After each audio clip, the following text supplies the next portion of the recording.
फला भारद्वाज ऋषी गोत्र संभव जय विजयी भव दिग्विजयी भव श्री विजयी भव दोचोपाती देव लक्ष्मी गण संख्यावोदित श्री चरणा जय विजयी भव दिग्विजयी भव श्रीमदखंड श्री विजयी भव पुण्यरूपिणी राजांबासुत गर्व पुण्य फल संजाता जय विजयी भव दिग्विजयी भव श्रीमदखंड श्री विजयी भव सुमती नंदन नरहरि नंदन दत्त देव प्रभु श्रीपादा जय विजयी भव दिग्विजयी भव श्रीमदखंड श्री विजयी भव पितिका पूर नित्य विहार मधुमती दत्त मंगल रूप जय विजयी भव दिग्विजयी भव श्रीमद. कशासाठी येतो या ठिकाणी? आपलं मन एकाग्र करण्यासाठी, भक्ती वाढवण्यासाठी. बरोबर आहे. आपलं जे काय म्हणजे समस्या आणि अडचणी, स्वामींना आपण येतो सेवा करण्यासाठी येतो. मग सेवा करताना जर तुम्हाला मध्ये डिस्टर्ब केलं, कोणी हलवलं, घंटा वाजवली, तर तुम्ही काय करता? मुद्दामून केल्यासारखं घंटा वाजवणार, आतमध्ये दर्शनाचा लाभ नंतर घेण्यानंतर तुम्ही येणार. जो काही तुम्ही प्रसाद आणलाय तो तुमच्यापाशी ठेवायचा, नाहीतर एकतर इथं जमा करायचा, पण मध्ये कुणी यायचं नाही दर्शनाला. वारंवार सूचना दिल्या, पाय घेऊन या म्हणजे पाय घेऊन येत नाही, रागाला जाते. आता तुम्ही म्हणता तिथं कुठं लिहिले की दर्शनाचा लाभ नंतर घ्यायचा आहे, तर आपण बाहेर टेबल जो आहे चप्पल काढायचं स्टँड, तिथं आपण लिहिले चप्पल या ठिकाणी सोडायची, पण तुम्ही कुठं सोडता? गेटच्या समोर. बरोबर ना? तर त्यामुळे जास्तीत जास्त काय करायचं, तुम्हाला या गोष्टीचा विचार नाही करायचा, पण सेवेमध्ये जास्तीत जास्त तुम्ही या.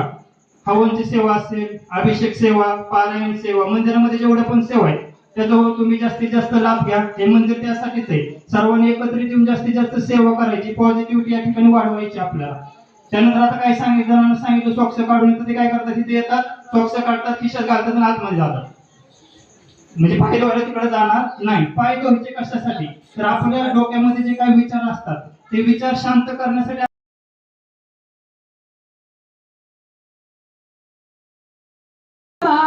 तस्मै श्री गुरवे नमः. श्री स्वामी समर्थ महाराज की जय. अवधूत चिंतन श्री गुरुदेव दत्त. अवधूत चिंतन श्री गुरुदेव दत्त. अवधूत चिंतन श्री गुरुदेव दत्त.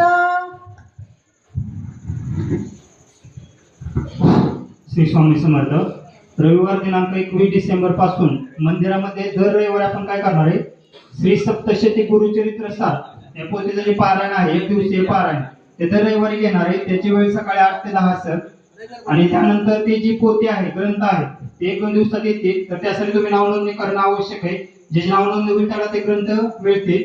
आणि त्या ग्रंथाचा उपयोग म्हणजे तुम्ही या ठिकाणी सामूहिक पारायण करू शकता दर रविवारी, आणि त्यानंतर ते घरी पण तुम्ही पारायण करू शकता. आता कसं होतं, 7 दिवस कुणाला वेळ नसतो, पारायणला अडचण येतात, तर ते 1 दिवसाचं 2 ते 2.5 तासाचं जे पारायण आहे, ती पारायण सेवा तुमची होऊन जाईल. आणि त्याचबरोबरच दररोज सकाळी अभिषेक असतो या ठिकाणी.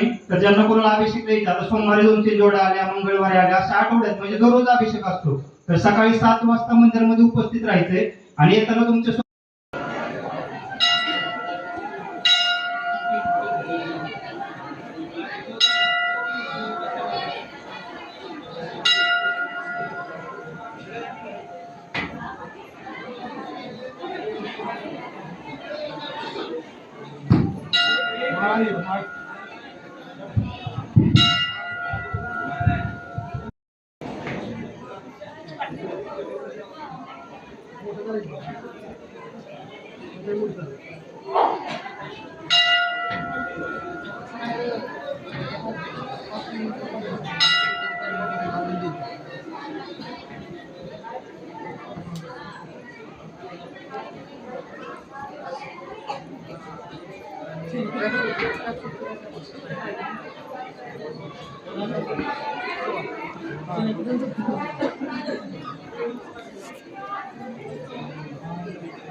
8-9 वर्ष लागेल मला